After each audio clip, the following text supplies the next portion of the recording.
The iron gates groaned as I pushed them open, their rusted hinges protesting against decades of abandonment. Thornwood Asylum loomed before me, a monument to forgotten suffering. Its Victorian facade crumbling beneath the weight of time and neglect. The October wind carried with it the scent of decay and something else, something I couldn't quite name, but that made my skin crawl. I am Dr. Sarah Mitchell, a historian specializing in early psychiatric treatment, and I had spent 3 years researching this place before finally securing permission to document its remains. The asylum had closed its doors in 1963, but its history stretched back to 1898. When it first opened as the Thornwood Institute for the Mentally Afflicted, what happened within these walls had been buried beneath bureaucratic red tape and deliberately destroyed records. That mystery had consumed me. The silence hit me first. Not the peaceful quiet of an empty building, but an oppressive, suffocating absence of sound that seemed to press against my eardrums.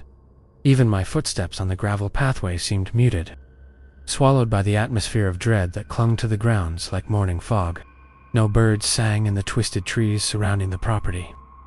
No insects buzzed in the overgrown grass. Just silence, heavy and waiting. The main entrance doors hung partially open, one dangling from a single hinge. I stepped inside, my flashlight cutting through the darkness of the grand foyer. Dust motes danced in the beam, disturbed for the first time in years.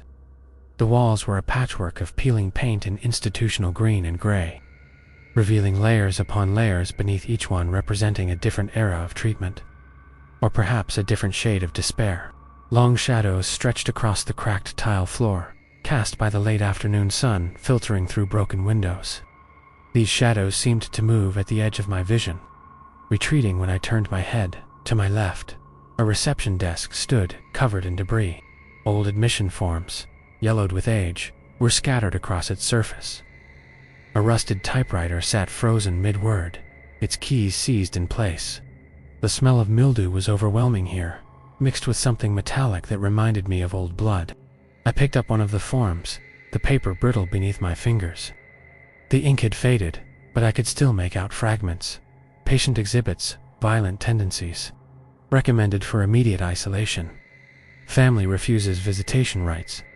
I moved deeper into the asylum, my camera documenting everything. The hallways stretched endlessly in both directions, lined with doors that hung open at disturbing angles. Through one doorway, I glimpsed a treatment room, leather restraints still attached to a deteriorating chair. Strange metal instruments scattered on a tray beside it. The tools of early psychiatric medicine were crude by modern standards, often indistinguishable from instruments of torture. A rusted cranial drill. Electroshock paddles connected to a machine whose purpose I didn't want to imagine. Restraint masks with metal bits designed to prevent screaming. My research had prepared me for what I might find here, at least intellectually. The early 20th century had been a dark age for mental health treatment. Patients were subjected to hydrotherapies, immersed in ice baths for hours on end until their bodies went into shock. Insulin shock therapy induced comas, in the belief that resetting the brain could cure madness. Lobotomies were performed with ice picks through the eye socket, scrambling the frontal lobe in a desperate attempt to make patients more manageable. The prevailing theory was that mental illness could be cured through physical intervention, no matter how brutal. Asylums were less hospitals and more warehouses for the inconvenient, the different, the misunderstood. But knowing the history and confronting its physical remnants were two different things entirely. The weight of suffering seemed to permeate every surface, every shadow. I could almost hear the echoes of screams absorbed into these walls over 65 years of operation. I continued down the main corridor, passing what must have been the common room.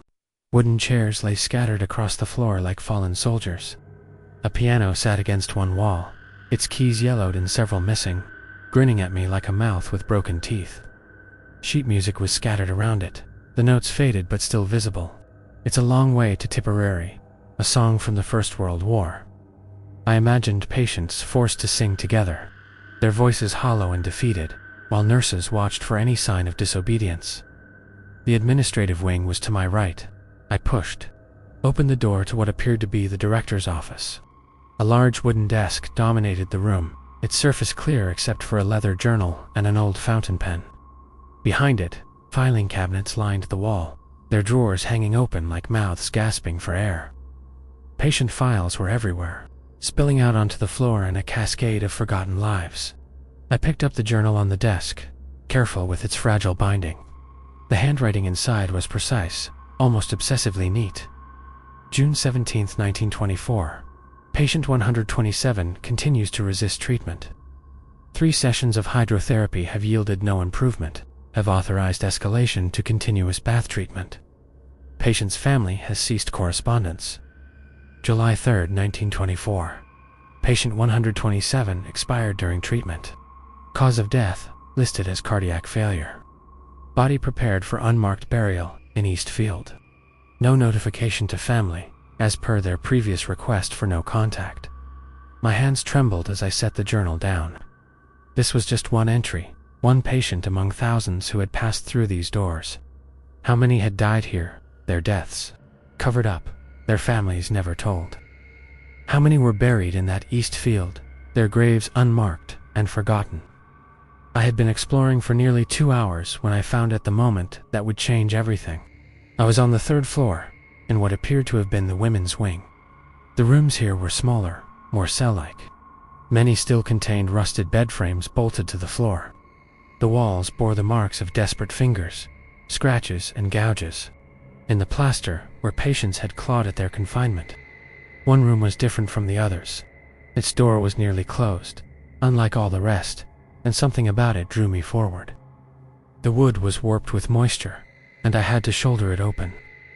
The hinges screamed in protest, a sound that echoed down the empty corridor and made my heart race.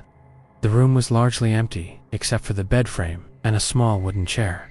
But the wall was covered in writing. Not scratches or random marks, but actual words, written in what looked like pencil or charcoal, covering every inch of available surface. The handwriting was small and cramped, as if the writer had been trying to fit an entire lifetime of thoughts into this one room. I stepped closer, my flashlight beam dancing across the text. It was a journal of sorts, a diary written directly onto the walls. Day 127. They say I am sick, but I know the truth. The treatments make me forget, but I write to remember. My name is Eleanor Hartley. I am 23 years old. I am not insane. Day 128. The water was so cold today. I thought I would die. Perhaps that would be mercy. Day 129. I heard her again last night. The woman in the next room. She cries out in her sleep. I tried to comfort her through the wall, but the nurse heard and I was punished. The entries continued, climbing up toward the ceiling, becoming more desperate and frantic as they went. Day 200. I don't remember my mother's face anymore. Did I ever have a mother? They say I invented her. Day 250. Dr. Ashford says the lobotomy will help me. I don't want to forget. Please, I don't want to forget. And then, hidden behind the door, itself, written in what looked like fingernails rather than charcoal, a final message. It took my mind, but not my soul. I am still here. Eleanor Hartley, remember me. My breath caught in my throat. This wasn't just a historical record. This was a person, a real human being who had suffered and died in this place, desperate not to be forgotten. I pulled out my notebook and began copying the entries, my hands shaking. This was what I had come for, but finding it felt like violating something sacred, like disturbing a grave. As I worked, the silence of the asylum seemed to deepen, becoming almost solid. The shadows in the corners of the room grew darker, longer. I told myself it was just my imagination, just the stress of being in such a terrible place. But then I heard a sound so faint, I almost missed it. A whisper, like wind through a crack in the wall, except there was no wind. I froze, my flashlight beam fixed on the far wall. The whisper came again, closer now. It sounded like my name. Sarah. Impossible. I was alone here. The building had been locked for decades. Sarah, help me remember. My rational mind knew this couldn't be real. Grief and tragedy don't create ghosts. Trauma doesn't echo across decades. But my body didn't care about rational thought. My heart was racing. My palms sweating despite the cold air. I backed toward the door, my eyes still on Eleanor's writings. As I reached the threshold, my foot caught on something. I looked down and saw a loose floorboard, one end raised slightly. Setting down my camera, I pulled at the board. It came away easily, revealing a small hollow beneath. Inside was a leather pouch, surprisingly well preserved. My fingers trembled as I opened it. Inside were several items: a small photograph of a young woman, Eleanor, presumably smiling at the camera, her eyes bright with life. A letter, never sent, addressed to someone named Thomas, a lock of hair tied with a faded ribbon, and a hospital bracelet with a patient number. I unfolded the letter carefully. My dearest Thomas, by the time you read this, I will be lost, not dead, but gone, nonetheless. They are planning to perform the surgery tomorrow. Dr. Ashford says it will cure me, but I know what it really means. I will no longer be the woman you loved. I will be compliant, quiet, empty, a perfect patient. I want you to know that I fought. I fought to stay myself, to remember you, to remember us. But they are stronger, and they've decided I am too difficult, too willful, too alive. If there is any justice in this world, someone will find this. Someone will know that I was here, that I was real, that I loved and was loved. Please don't forget me. Your Eleanor. Tears blurred my vision as I read. This wasn't just history, this was a life, brutally ended, not by disease, but by the very people who were supposed to help. Eleanor Hartley had been deemed too difficult, too resistant to the dehumanizing treatment of the asylum, and so they had quite literally erased her personality. The whisper came again, and this time I didn't run. Thank you.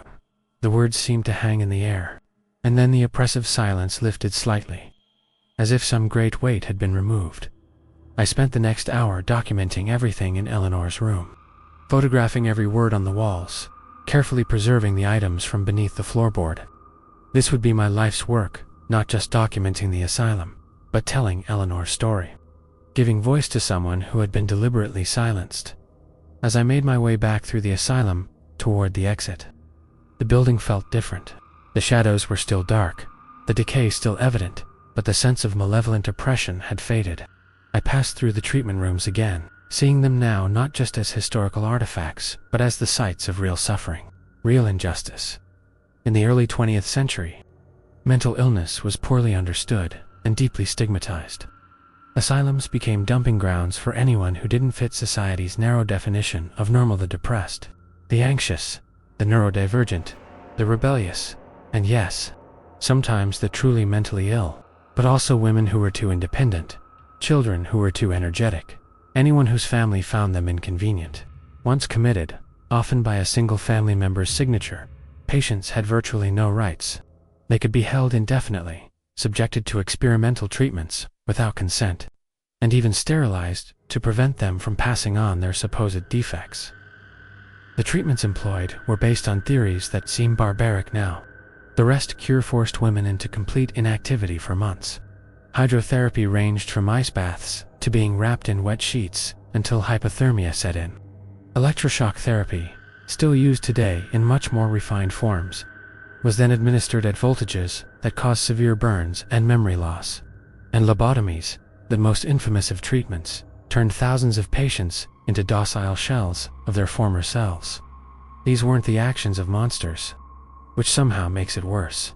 They were the actions of doctors and nurses who genuinely believed they were helping, working within a system that saw mental illness as something to be controlled and eliminated rather than understood and treated. The road to this hell was paved with the best intentions and the worst ignorance. As I stepped out of Thornwood Asylum into the fading daylight, I clutched Eleanor's pouch to my chest. The gates closed behind me with a final groan, but I knew I would be back. There were more stories here, more Eleanors waiting to be remembered. The asylum might be abandoned, but its victims deserved better than to be forgotten in the silence. I got into my car and looked back at the building one last time.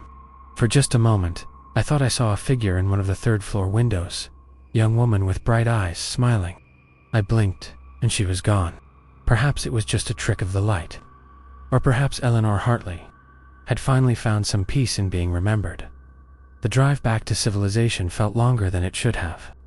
As the asylum disappeared in my rearview mirror, I made a promise to myself and to Eleanor. I would tell this story. I would make sure the world knew what happened in places like Thornwood. The silent walls had whispered their secrets to me, and I would not let those echoes fade into nothing. History has a way of sanitizing suffering, of turning tragedy into statistics, but every number in those patient logs was a person. Every unmarked grave in that east field was someone's daughter, son, mother, father. They had dreams and fears, loves and losses. They deserved to be remembered as more than cautionary tales or historical footnotes. Eleanor Hartley was 23 years old. She loved someone named Thomas. She fought to remain herself in a place designed to erase identity. She lost that fight, but she left behind a message, a desperate plea carved into walls and hidden beneath floorboards. Remember me. I will, Eleanor. I will make sure the world remembers.